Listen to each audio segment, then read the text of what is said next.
বিসমিল্লাহির রহমানির রহিম। Dear student, সবাইকে শুভেচ্ছা জানিয়ে শুরু করছি। একাদশ দ্বাদশ শ্রেণীর অর্থনীতি প্রথম পত্রের দ্বিতীয় অধ্যায়ভুক্ত উৎপাদকের আচরণের 22তম লেকচার। তো শেষ টপিকটা ছিল যে স্থিতিস্থাপকতা নিয়ে আলোচনা করবো বলেছিলাম। তো আজকে স্থিতিস্থাপকতা বিষয়টা কি, এই বিষয় নিয়ে আলোচনা করব। তো তার আগে আমি এখানে একটা চার্ট লিখি। যেমন এই জিনিসটা আমি এখানে আগে লিখি, স্থিতিস্থাপকতা বোঝানোর আগে এই বিষয়টা বোঝা জরুরি। যেমন এখানে লিখলাম আমি দাম বা পি, এবং তারপর লিখলাম কি কোয়ান্টিটি অফ ডিমান্ড, চাহিদা বা কোয়ান্টিটি অফ ডিমান্ড, এবং এইখানে লিখলাম যে চাহিদার পরিবর্তন, চা আর প দিয়ে বুঝলাম চাহিদার পরিবর্তন, যেটাকে বলা হয় যে ডেল কিউ ডি। এই বিষয়টা এখানে লিখলাম। এখন কোনো একটা দ্রব্যের দাম, প্রাথমিক দাম মনে করো সেটি দেয়া আছে কত, 10 টাকা। তো 10 টাকায় সেই দ্রব্যের চাহিদা হচ্ছে, মনে করলাম চাহিদা হচ্ছে কত একক, 70 একক ধরলাম। চাহিদা হচ্ছে 10 টাকায়, চাহিদা হচ্ছে 70 একক। তাহলে চাহিদার পরিবর্তন কত একক? যেহেতু এখানে প্রাথমিক দাম 10 টাকা এবং প্রাথমিক চাহিদা 70 টাকা, তাহলে ওখানে চাহিদার কোনো পরিবর্তন নাই। তো চাহিদার পরিবর্তন মনে করো 0, যেহেতু প্রাথমিক দাম এবং প্রাথমিক পরিমাণ, এখানে চাহিদার কোনো পরিবর্তন নাই। এখন দাম 10 টাকা থেকে কমে মনে করো হয়ে গেল কত, 5 টাকা হয়ে গেল। কোনো কারণে 5 টাকা, 10 টাকা থেকে দাম কমে হয়ে গেল 5 টাকা। এখন আমরা জানি লো অফ ডিমান্ড অনুযায়ী আমরা জানি যে কোনো দ্রব্যের দাম যদি কমে তাহলে সেই দ্রব্যের চাহিদা বাড়ে। তাহলে যখন দাম 5 টাকা হলো তখন চাহিদা কত হলো? মনে করি চাহিদা হয়ে গেছে কত একক, 90 একক হয়ে গেছে। চাহিদা বেড়ে হয়ে গেছে কত, 90 একক। তাহলে এই যে চাহিদা 5 টাকা কমার ফলে চাহিদা 70 থেকে বেড়ে 90 হয়েছে, কত একক বাড়ছে? 20 একক বাড়ছে, অর্থাৎ 20 একক। এবং এই পরিবর্তনটা যদি এই যে 20 একক বাড়ছে, এইটাকে আমরা এইভাবে লিখতে পারি যে পরবর্তী চাহিদার পরিমাণটাকে দিলাম, প্রাথমিক চাহিদাটাকে দিলাম কিউডি, এটা সমান কত, 70 একক, এবং পরবর্তী চাহিদা কিউডি 1, এইটা সমান দিলাম কত একক, 90 একক। তাহলে এই যে চাহিদার পরিবর্তনটা আমরা বের করতে চাই, তাহলে চাহিদার পরিবর্তন মানে হচ্ছে কি ডেল কিউডি। তাহলে ডেল কিউডি, চাহিদার পরিবর্তন বের করার সমস্যার সময় পরবর্তী হতে পূর্ববর্তীটা বিয়োগ করে পরিবর্তন নির্ণয় করতে, এই জিনিসটা যেন আমাদের মাথায় থাকে। তাহলে পরবর্তী চাহিদা হচ্ছে কিউ ডি ওয়ান, তাহলে কিউ ডি ওয়ান মাইনাস পূর্ববর্তী চাহিদা কত, কিউ ডি। তাহলে ডেল কিউ ডি ইকুয়াল পরবর্তী চাহিদা কত হচ্ছে 90 মাইনাস 70 সমান সমান 20 একক ডেল কিউ ডি। তাহলে এইখানে 20। তাহলে এই যে পরবর্তী মানটা বা পরিবর্তনটা কিভাবে বের করতে, এই বিষয়টা আমরা বুঝলাম। অর্থাৎ পরবর্তী হতে পূর্ববর্তীটাকে বিয়োগ দিলে পরিবর্তনটা আমরা বের করতে পারি। তাহলে এই যে এখানে 5 টাকার পরিবর্তন, 5 টাকা দাম কমে 5 টাকা হওয়ায় চাহিদা বেড়ে হয়ে গেছে কত একক, 90 একক, অর্থাৎ 20 একক বাড়ছে। এখন এই যে 20 একক বাড়ছে, এমনও তো হতে পারতো 20 একক না বেড়ে দাম 5 টাকা ঠিকই বাড়ছে, 5 টাকা কমছে ঠিকই, কিন্তু চাহিদা 90 একক না হয়ে হয়ে গেছে মনে করে 100 একক, হতে তো পারে। 70 থেকে 90-এ না গিয়ে, অর্থাৎ 70 থেকে 90 একক, 70 থেকে 90-এ না গিয়ে 70 থেকে 100 এককে তো যেতে পারে। 5 টাকা কমার ফলে 70 থেকে 90 না গিয়ে 70 থেকে 100 এককে তো যেতে পারে, যেতে পারে কিনা? অবশ্যই যেতে পারে। যেহেতু এই যে যাওয়ার দাম 5 টাকা কিন্তু কমছে, বাড়ছে কত, একবার আমরা 70 দেখাচ্ছি, আরেকবার একবার 90 দেখাচ্ছি, আরেকবার 100 দেখাচ্ছি, অর্থাৎ এখানে 20 একক বাড়ছে। আর যদি 100 একক চাহিদায় যায় তাহলে পরিবর্তন হবে কত একক, 30 একক হবে। পরিবর্তন হবে কত, 30 একক পরিবর্তন হবে। দাম কয় একক কমছে? তাহলে দাম যদি এই যে 10 টাকা, এই 10কে যদি আমরা ধরি প্রাথমিক দাম, তাহলে দামের পরিবর্তন যদি বের করতে চাই, তাহলে ডেল পি সমান দামের পরিবর্তন, এটাকে ধরলাম প্রাথমিক দাম আর এইটাকে ধরলাম পরবর্তী দাম। তাহলে পরবর্তী দাম এটাকে ধরলাম কত, পি ওয়ান, এটাকে পি ওয়ান ধরলাম, এটাকেও ধরলাম পি ওয়ান, যেহেতু দুটোই 5 তাহলে দুটোই পি ওয়ান। তাহলে দামের পরিবর্তন পি ওয়ান মাইনাস, অর্থাৎ পরবর্তী থেকে পূর্ববর্তী। তাহলে পরবর্তী দাম হচ্ছে 5 এবং পূর্ববর্তী দাম হচ্ছে 10, তাহলে পরবর্তী থেকে পূর্ববর্তী -5। তাহলে -5 মানে কি 5 টাকা হ্রাস পাইছে দাম। -5 এর মানে হচ্ছে কি 5 টাকা হ্রাস পাইছে দাম, 5 টাকা হ্রাস পাইছে দাম। 5 টাকা হ্রাস পাওয়ার ফলে হয় চাহিদা হবে 90 একক অথবা 70 একক, 90 একক অথবা 100 একক। 70 একক থেকে বেড়ে 90 একক হতে পারে, আবার অথবা 100 একক হতে পারে। এই যে চাহিদার যে পরিবর্তন, চাহিদা 5 টাকার বিপরীতে চাহিদা কি হচ্ছে, কখনো কম বাড়ছে আবার কখনো বেশি বাড়ছে। এই যে কম বাড়া এবং বেশি বাড়া, এই দামের পরিবর্তনের ফলে চাহিদার পরিবর্তন কম বাড়ছে নাকি বেশি বাড়ছে। এই কম বাড়া এবং বেশি বাড়া, এই যে কম এবং বেশি, এইটা পরিমাপ করার জন্য যে পদ্ধতি ব্যবহার করা হয় সেই পদ্ধতির নামটা হচ্ছে স্থিতিস্থাপকতা। এটার জন্য এই যে কম বেশি বাড়ার যে কম বেশি পরিমাপ করার জন্য যে পদ্ধতি, সেটাই হচ্ছে স্থিতিস্থাপকতা। তাহলে স্থিতিস্থাপকতা কি জিনিস আমরা বুঝতে পারলাম। এখন স্থিতিস্থাপকতাটা বুঝলাম, তাহলে এখন স্থিতিস্থাপকতার সংজ্ঞাটা কিভাবে আসে আমি বলি। এখানে কার পরিবর্তনটা আগে হয়েছে, দামের পরিবর্তন। দামটা কি পি বা স্বাধীন চলক বলতে পারি, দামটা কি স্বাধীন চলক। তাহলে আমরা এখন এই টেবিলটাকে একটু মুছি,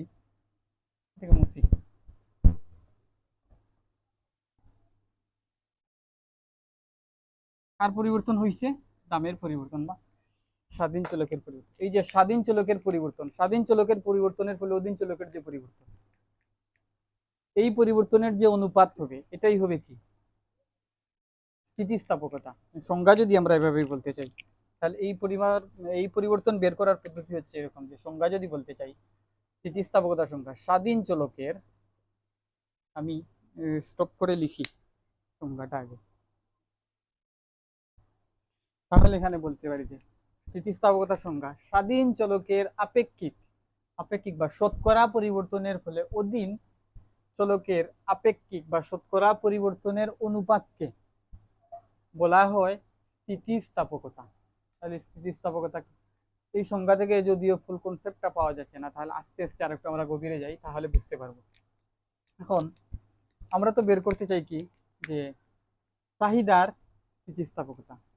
চাহিদার যে স্থিতিস্থাপকতাটা তো বুঝলাম, চাহিদার যে সকল উপাদানের উপর নির্ভরশীল সেই সকল উপাদানের যে কোনো একটির পরিবর্তন, যে কোনো একটির আপেক্ষিক বা শতকরা পরিবর্তনের ফলে চাহিদার যে শতকরা বা আপেক্ষিক পরিবর্তন হয় তাকে বলা হয় চাহিদার স্থিতিস্থাপকতা।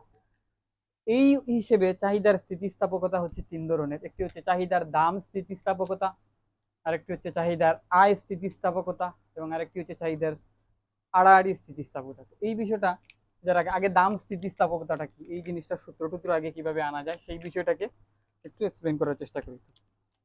তো সূত্র আনার ক্ষেত্রে বা স্থিতিস্থাপকতার ক্ষেত্রে 3টা বিষয় আমাদের মাথায় রাখতে হবে। একটি হচ্ছে কি স্বাধীন চলকের শতকরা পরিবর্তন, 1 নাম্বার স্বাধীন চলকের শতকরা পরিবর্তন, স্বাধীন চলকের শতকরা পরিবর্তন। 2 অধীন চলকের শতকরা পরিবর্তন, এবং 3 হচ্ছে অনুপাত।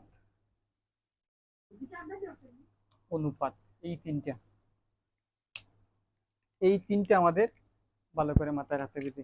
স্বাধীন চলকের পরিবর্তন, স্বাধীন চলকের শতকরা পরিবর্তন এবং অধীন চলকের শতকরা পরিবর্তন। আচ্ছা, এখন তাহলে সূত্রটা কিরকম হতে পারে, এই 3টা পয়েন্ট যদি আমরা আগে বুঝতে পারি তাহলে সূত্রটা আমরা নিয়ে আসতে পারবো। স্বাধীন চলকের শতকরা পরিবর্তন এবং অধীন চলকের শতকরা পরিবর্তন এবং অনুপাত। অনুপাত যেই কথা আমরা তো বের করতে চাই কি স্থিতিস্থাপকতা। তো অনুপাতের পরিবর্তে আমি একটা ভগ্নাংশ চিহ্ন দিলাম। তো আমরা জানি যেহেতু এ অনুপাত বি, এটা সমান আমরা লিখতে পারি কি, অনুপাতের পরিবর্তে আমরা এই ভগ্নাংশ চিহ্ন দিতে পারি, এটা উপরে আর বিটা নিচে থাকে, এরকম আমরা লিখতে পারি। তাহলে এই যে অনুপাতের পরিবর্তে কি ভগ্নাংশ চিহ্ন দিলাম, এবং স্বাধীন চলকের শতকরা পরিবর্তন, অধীন চলকের শতকরা পরিবর্তন। এইখানে লব এবং হরে আমরা জানি যে স্বাধীন চলকের সবসময় কি হরে বসে, স্বাধীন চলকটা অনুপাতের হরে বসে এবং অধীন চলকটা অনুপাতের লবে বসে। তাহলে হরে আমরা লিখতে পারি স্বাধীন চলকের শতকরা পরিবর্তন। তাহলে এখানে লিখি স্বাধীন চলকের শতকরা পরিবর্তন, স্বাধীন চলকের শতকরা পরিবর্তন, এবং উপরে হবে অধীন চলকের শতকরা পরিবর্তন। অধীন চলকের শতকরা পরিবর্তন। এবং স্বাধীন চলকের শতকরা পরিবর্তনের ফলে অধীন চলকের যে শতকরা পরিবর্তন হয় তার অনুপাতকে বলা হয় স্থিতিস্থাপকতা বা ইলাস্ট্রিসিটি, যেটাকে স্মল লেটারের ই দ্বারা প্রকাশ করা হয়, ইলাস্ট্রিসিটি। ইলাস্ট্রিসিটি যেহেতু আমরা চাহিদার স্থিতিস্থাপকতা বের করতে চাই এবং চাহিদার দাম স্থিতিস্থাপকতাটা বের করতে চাই, তার দামের শতকরা পরিবর্তনের ফলে চাহিদার যে শতকরা পরিবর্তন হয় তার অনুপাত অনুপাত বের করতে চাই, তাহলে দামের শতকরা পরিবর্তনের ফলে চাহিদার শতকরা যে পরিবর্তন হয় তার অনুপাতকে বলা হয় কি? চাহিদার দাম স্থিতিস্থাপকতা। চাহিদার দাম স্থিতিস্থাপকতা, যেহেতু চাহিদার দাম স্থিতিস্থাপকতা, দামের ইংরেজি প্রতিশব্দ হচ্ছে প্রাইস, প্রাইসের পি, এবং ইলাস্ট্রিসিটি অফ পি সমান হচ্ছে এইটা। এখন এখন একটা সূত্র আনার জন্য ডাস্টারটা করি, এই বিষয়টাকে এটা মুছলাম। স্বাধীন চলকের শতকরা পরিবর্তন, এখানে আমি লাল কালি ইউজ করি। এখন বললাম যে কোন একটি দ্রব্যের প্রাথমিক দাম হচ্ছে পি এবং পরিবর্তিত দাম হচ্ছে ডেল পি, এবং প্রাথমিক চাহিদা হচ্ছে কিউ, আমি কিউ ডিও দিতে পারি, আবার কিউ দিতে পারি, এবং পরিবর্তিত চাহিদার পরিবর্তন হচ্ছে ডেল কিউ, ডেল কিউ। এখন আমি যে চাহিদার শতকরা পরিবর্তনটা বের করতে চাই, তখন আমি এখানে যে প্রাথমিক দাম পি না ধরে যদি 5 টাকা ধরতাম, 10 টাকা ধরতাম, এই যে 5 টাকা 10 টাকা না ধরে, যেমন এমন হইতো যে 5 টাকা থেকে এই যে আগে দেখছিলাম দাম যখন 10 টাকা তখন কি হয়েছে, চাহিদা হয়েছিল কত? 70 একক। আর দাম যখন কমে 5 টাকাতে আসছিল তখন কি হয়েছিল? 90 একক বা 100 একক হয়েছিল। তো এখানে প্রাথমিক দাম কত? 5 টাকা, আর পরবর্তী দাম 5 টাকায় চলে আসছিল, তার মানে 10 থেকে 5 বিয়োগ দিলে পরিবর্তিত দামের পরিবর্তন ছিল কত? 5 টাকা। তাহলে এখানে আমি লিখি যে কালো কালি দিয়ে লিখি, প্রাথমিক দাম পি হলে দামের পরিবর্তন ডেল পি। এখানে লিখি প্রাথমিক দাম, আমি ঐকিক নিয়মে লিখি, প্রাথমিক দাম পি হলে দামের পরিবর্তন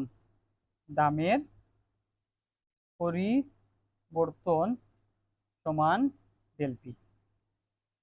প্রাথমিক দাম পি হলে দামের পরিবর্তন ডেল পি। এখন আমি তো শতকরা বের করতে চাই, তাহলে আমরা জানি পরে কোথায় যেতে হয়? 1 টাকা হয়, 1 টাকায় যেতে। প্রাথমিক দাম 1 টাকা হলে বা 1 হলে, এখানে টাকা ইউজ করতে পারি, আমি এখানে টাকাটা ইউজ করি, পি টাকা, বা পি টাকা ইউজ করার দরকার নেই, হলেই দিই। 1 হলে দামের পরিবর্তন ডেল পি বাই পি, এই যে পিটা নিচে চলে যায়, ডেল পি বাই পি।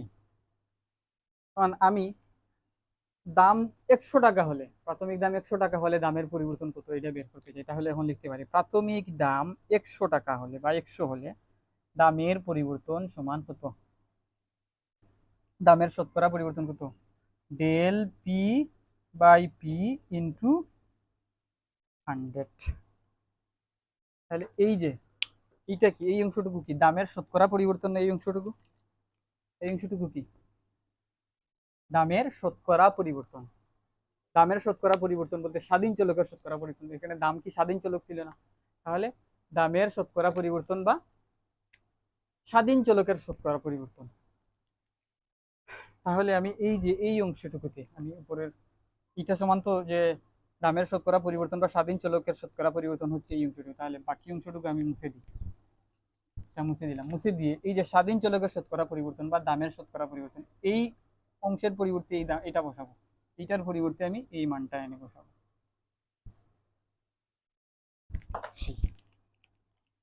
এই মানটা নিয়ে এখানে বসাই, দেখি যে del P by P into 100 লিখলাম। এখন দামের শতকরা পরিবর্তন এই জিনিসটা লিখলাম। এখন চাহিদার শতকরা পরিবর্তন ওইটা বের করি, যেহেতু চাহিদা মানে হচ্ছে অধীন চলক, অধীন চলক তো এখানে চাহিদা, চাহিদার শতকরা পরিবর্তন বা অধীন চলকের শতকরা পরিবর্তন এই বিষয়টা এখন বের করি। এখানে আমি প্রাথমিক চাহিদা ধরছি কত কিউ, এবং দাম হ্রাস পাওয়ার ফলে বা বৃদ্ধি পাওয়ার ফলে পরিবর্তন চাহিদার পরিবর্তনটা হচ্ছে কত ডেল কিউ। তাহলে এখানে লিখি আমি যে প্রাথমিক চাহিদা কিউ হলে কলঙ্ক ওই প্রাথমিক চাহিদা, এখানে লিখি প্রাথমিক চাহিদা কিউ হলে চাহিদার পরিবর্তন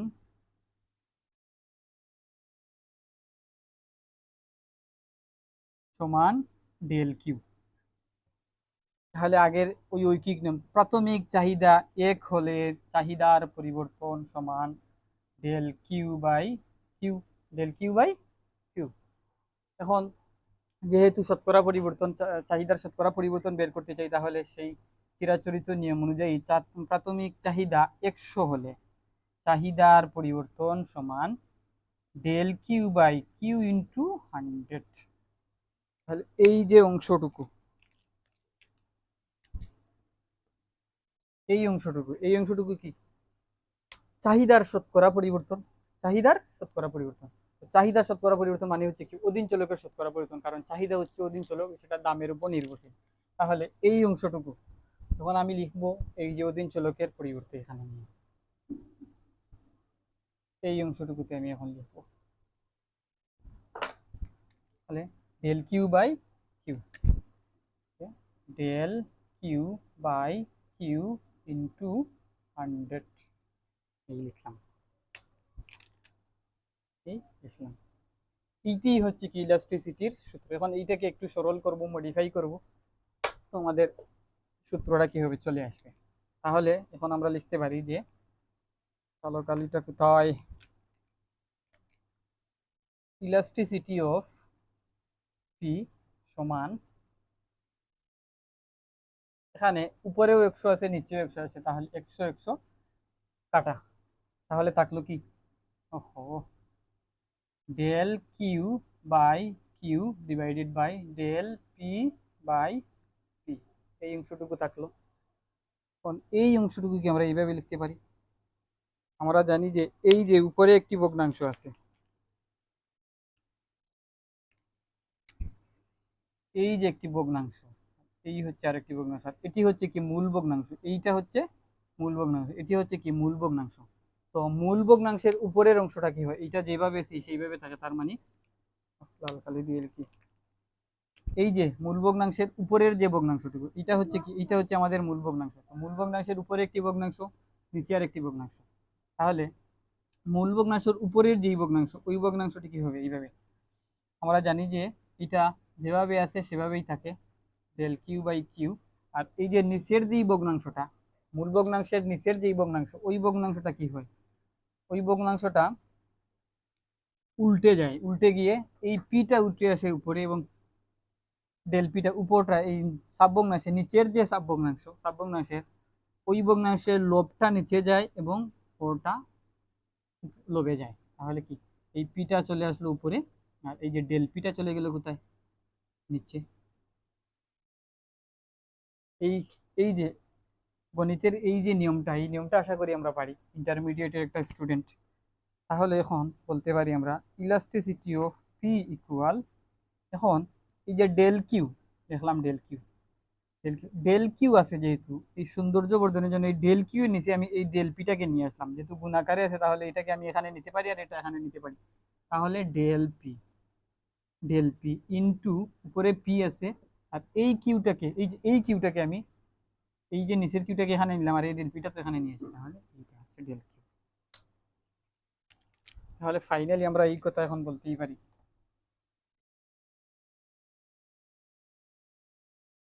এই অংশ থেকে এখন সূত্রটা নিয়ে আসছি কি, যে এইরকম elasticity of P equal del Q by del P into P by Q. এটাই হচ্ছে কি আমাদের ইলাস্টিসিটি বা স্থিতিস্থাপকতার সূত্র। এটা হচ্ছে কি স্থিতিস্থাপকতার সূত্র। এখন এই যে ডেল কিউ বা ডেল পি, এটা দ্বারা বোঝায় পরিবর্তন। এই পরিবর্তনটা যদি বিপক্ষ হয় তাহলে আমরা ডেল দিয়ে পরিবর্তন লিখি। এখন পরিবর্তনটা যদি সূক্ষ্ম হয়, যেমন 10 টাকা থেকে কমে কত হয়েছিল, 5 টাকা হয়েছিল, তাহলে দামের পরিবর্তন হয়েছিল 5 টাকা, সেটা বিশাল একটা অঙ্ক। এই 10 থেকে 5 বা 1 টাকাও যদি কমতো তাহলে বড় একটা অঙ্ক। কিন্তু যদি পরিবর্তনটা শূন্যের কাছাকাছি হয়, পরিবর্তনটা খুব বড় না হয়, শূন্যের কাছাকাছি, তো টেন্স টু জিরো হয়, tends to zero, tends to zero, শূন্যের কাছাকাছি। এটা দিয়ে কি টেন্স টু বোঝায়, এটাকে দিয়ে টেন্স টু নির্দেশ করা, টেন্স টু জিরো, শূন্যের কাছাকাছি হয়। তখন এই যে ডেলের পরিবর্তে এখানে লেখা হয় কি ডি, তার ডিফারেন্সিয়েশনের ডিফারেন্সিয়াল অপারেটর ডি এবং D, D Q by DP into P by Q, D Q by DP, D Q by DP into P by Q, এটাই হচ্ছে কি আমাদের স্থিতিস্থাপকতার সূত্র। এটা হচ্ছে কি স্থিতিস্থাপকতার সূত্র। এখন এইটা যে এখানে ডেলপি লিখছি আর ডেলপি লিখছি, এটা হচ্ছে চাহিদার দাম স্থিতিস্থাপকতার সূত্র। অর্থাৎ দামের সূক্ষ্ম পরিবর্তনের ফলে চাহিদার যে পরিবর্তন হয়, দামের সূক্ষ্ম পরিবর্তনের ফলে চাহিদার যে পরিবর্তন হয় তাকে তার অনুপাত, ঠিক আছে, তার অনুপাত হচ্ছে কি স্থিতিস্থাপকতা বা দাম স্থিতিস্থাপকতা। এখানে এই যে ডেল কিউ দিছি, ডেল পি দিছি, এটা দিয়ে বুঝাচ্ছি যে দামের পরিবর্তন খুবই সামান্য, সূক্ষ্ম, একেবারে শূন্যের কাছাকাছি। অর্থাৎ 0.25, 0.1, 0.2 বা 0.20, 0.15 এরকম পরিবর্তন হয়েছে দামের। তো সেই ক্ষেত্রে del Q by del P, D DP by DQ, DD P of Q, এইভাবে উচ্চারণ করতে হবে, ডিডি পি অফ কিউ। তাহলে এই সূত্রটা আমরা এখন স্থিতিস্থাপকতার এই সূত্রটা আমরা এখন বের করতে পারলাম। এখন স্থিতিস্থাপকতা, চাহিদার দাম চাহিদার স্থিতিস্থাপকতা তো আমরা বলছি যে সাধারণত 3 ধরনের। একটি কি দাম স্থিতিস্থাপকতা, তাহলে দাম স্থিতিস্থাপকতা সূত্রটা এইভাবে লিখলাম। এখন চাহিদার দাম স্থিতিস্থাপকতা পরে আয় স্থিতিস্থাপকতা নামে আরেকটা আছে। যেমন ভোক্তার আয়ের পরিবর্তনের ফলে, ভোক্তার আয়ের শতকরা পরিবর্তনের ফলে চাহিদার যে শতকরা পরিবর্তন হয় ওটাকে বলা হয় আয় স্থিতিস্থাপকতা। ওইটাকেও ওই একই নিয়মে বের করা যাবে। বের করলে কি আসবে, এই যেহেতু এখানে আয়, এখানে কি নিচে কি আসছে, দাম আসছে, যেহেতু দামের সাপেক্ষে বের করছি তাই দাম আসছে। এখন আয়ের সাপেক্ষে যদি বের করি, আয়টা যদি স্বাধীন চলক ধরি, তাহলে এখানে এই যে পি এর পরিবর্তে হবে এখানে কি আয়, আর আয়কে আমরা ওয়াই দিয়ে লিখি, ক্যাপিটাল লেটারের ওয়াই দিয়ে লিখি, তখন এইখানেও কি হবে, ওয়াই হবে। তখন হয়ে যাবে কি, তখন এখানেও লিখতে হবে কি, এখানেও ওয়াই লিখতে হবে। অর্থাৎ এটি হয়ে যাবে কি আয় স্থিতিস্থাপকতা। অর্থাৎ আয়ের শতকরা বা আয়ের আপেক্ষিক পরিবর্তনের ফলে চাহিদার যে আপেক্ষিক পরিবর্তন হয় তাকে চাহিদার আয় স্থিতিস্থাপকতা বলে। তাহলে আয় স্থিতিস্থাপকতার সূত্র হচ্ছে কি DD Y of Q into Y by Q. তাহলে আয় স্থিতিস্থাপকতা গেল। এখন আরেকটা আছে কি বিকল্প, এটা কি ক্রস ইলাস্টিসিটি বা কি বললাম আড়াআড়ি স্থিতিস্থাপকতা, ক্রস ইলাস্টিসিটি বা আড়াআড়ি স্থিতিস্থাপকতা। তো আড়াআড়ি স্থিতিস্থাপকতা আবার হচ্ছে 2 রকম। যেমন বিকল্প দ্রব্যের দামের পরিবর্তনের ফলে চাহিদার, বিকল্প দ্রব্যের দামের পরিবর্তনের ফলে বা বিকল্প দ্রব্যের দামের পরিবর্তনের ফলে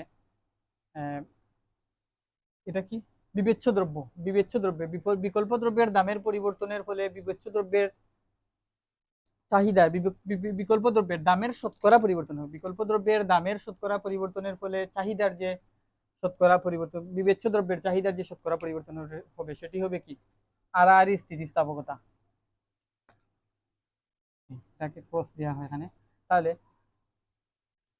মনে করলাম এখানে বিকল্প দ্রব্যের দাম, তাহলে কি price of complementary good, COM, price of complementary good বা পিসি, পিসি দিলাম, প্রাইস অফ কমপ্লিমেন্টারি গুড, আর এখানে হবে কি পিসি,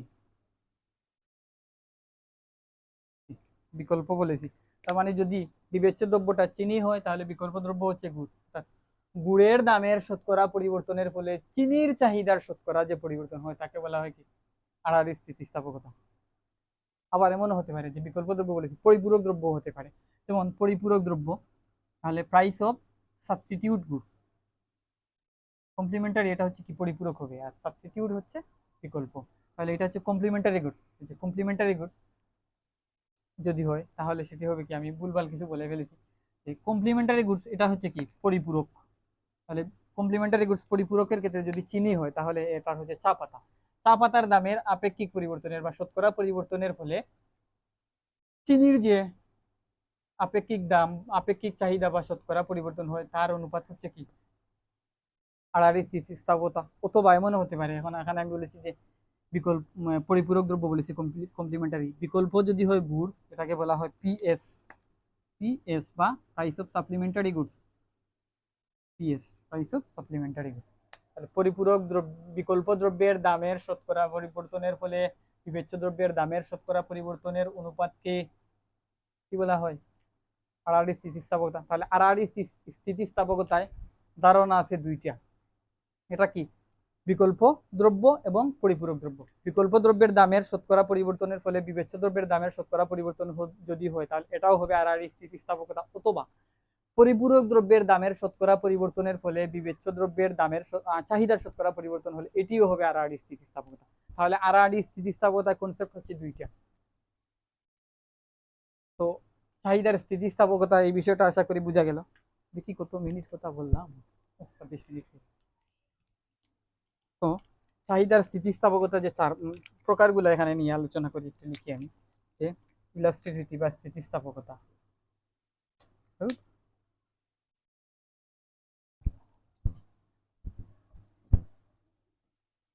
তো সূত্রটা তো আমরা পেলাম, এখন সূত্র যেহেতু আমরা লিখছি এখানে সহজ কমন একটা সূত্র আমি কিভাবে বের করা যায় এই জিনিসটা আমি দেখাই। ইলাস্টিসিটি অফ প্রাইস ইকুয়াল কি ছিল এরকম যে DQ by DP into P by Q. তাহলে এই যে ডিকিউ, ডিকিউ মানে হচ্ছে কি অধীন চলকের পরিবর্তন, অধীন চলকের পরিবর্তন, অধীন চলকের পরিবর্তন। ডিকিউ মানে হচ্ছে কি অধীন চলকের পরিবর্তন, অধীন চলকের পরিবর্তন। ডিপি হচ্ছে কি, এই ডিপিটা হচ্ছে কি স্বাধীন চলকের পরিবর্তন, স্বাধীন চলকের পরিবর্তন ইনটু এই পিটা কি, এই পিটা হচ্ছে প্রাথমিক দাম। যে 10 টাকা ধরছিলাম প্রাথমিক দাম, তাহলে পিটা ধরতে পারি আমরা কি প্রাথমিক দাম বা একে কি বলা যায় প্রাথমিক স্বাধীন চলক। সরাসরি দিই স্বাধীন চলক, এটা হবে কি স্বাধীন চলক বা অধীন চলক এরকম।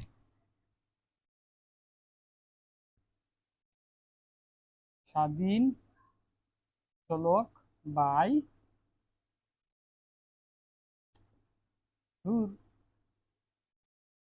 অধীন চলক, অধীন চলক। তাহলে এই যে স্থিতিস্থাপকতার ক্ষেত্রে যে কোনো স্থিতিস্থাপকতার সূত্র নির্ণয়ের জন্য এই সূত্রটি, এই যে কথাটি আমাদের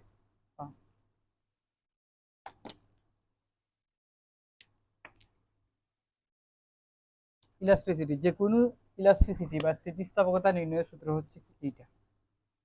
এই বিষয়টা যদি আমরা মাথায় রাখতে পারি তাহলে যে কোনো স্থিতিস্থাপকতার সূত্রটা আমরা অনায়াসে লিখতে পারবো। তাহলে কি হবে অধীন চলকের পরিবর্তন, অধীন চলকের পরিবর্তন বাই স্বাধীন চলকের পরিবর্তন ইনটু স্বাধীন চলক বাই অধীন চলক। এইভাবে, অথবা এইভাবেও লেখা যায় যে এই অধীন চলক এইটাকে এইভাবে না লিখে আমরা এইভাবে আমরা লিখতে পারি। আমি নিচে আবার লিখি এটাকে, এটাকে লিখি ডি অধীন চলক, ডি অধীন চলক বাই ডি স্বাধীন চলক ইন্টু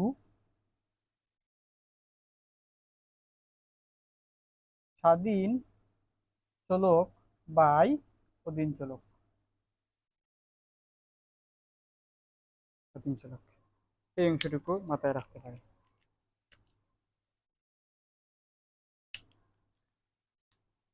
লাল কালি দিয়ে মার্ক করে রাখি এটুকুকে। উপরের অংশের চাইতে এই অংশটুকু বেশি ইম্পর্টেন্ট।